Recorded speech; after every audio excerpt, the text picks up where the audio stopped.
Chapter 5 Donovan's Delay. Donovan opened the door to Nikki's room and peeped in.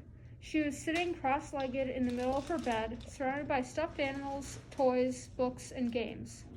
On her lap sat a large box of tissues. Nikki looked sleepy and squinty-eyed.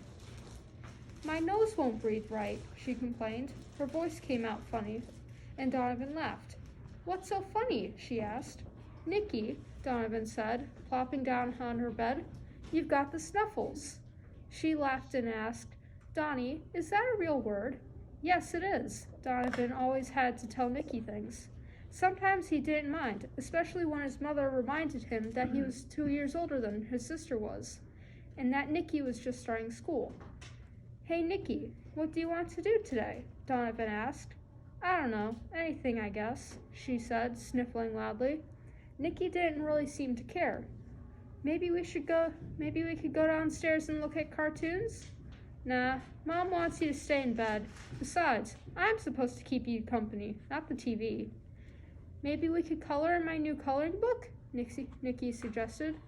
"Nope, that's a baby thing to do. And besides, you always take the good pages," Donovan answered, bouncing on the bed. "Come on, think of something, Nikki," he said. "I can't think if you rush me," Nikki whined. "Donnie, you don't want to do anything I say." She looked like she was going to be sad. Okay, I'll do what you want, but it's gotta be fun," he said. "Donnie," Nikki asked hesitantly, "could we look at some of your words?" "Why?" Donovan asked suspiciously. "'Cause they might make me feel better." "How?" he asked, not quite believing her. "'Cause they would cheer me up and make me laugh, and then I would feel better," she explained, looking at him and wrinkling her nose. "You really think so?" Donovan wasn't convinced. "Yep, and Donnie, I want some silly words, some happy words, and maybe some get-well words. And if you have any magic words, I want them too." "You can pick a word," Donovan said slowly, trying to think it over, "but you can't keep it. You have to put it back in my jar." He waited to see if Nikki would agree. "Okay," she said, smiling. Donovan got off the bed and slowly went to the door. Just before he closed the door, Nikki sneezed loudly. Donovan smiled. He had just put the word Gesundheit into his jar. That would be the perfect word for Nikki to pick. When Donovan came back into Nikki's room, he carried the word jar under his arm. He set the jar down on the bed carefully. He took his time because he wanted Nikki to know that this word jar was important to him. He took the top off and said, "Pick a word, Nikki, and then give it to me. I'll tell you what it means." Nikki closed her eyes and picked a slip of paper from the jar.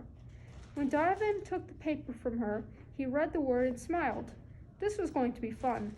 He popped a tissue from Nikki's box and waved it in front of her nose. "Abracadabra," he said in a loud voice. Nikki looked at Donovan. He was acting so crazy, she couldn't figure out what he meant.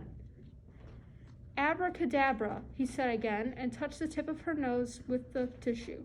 She still looked puzzled, so Donovan decided to give Nikki a hint. "Abracadabra, cold go away," he said, only louder this time. "Is it magic?" she asked. "You're right. Abracadabra is a magic word to make things appear or disappear. I just made your cold disappear," Donovan said, laughing. "Now pick another word." "I feel better already," Nikki said, closing her eyes and reaching into the jar.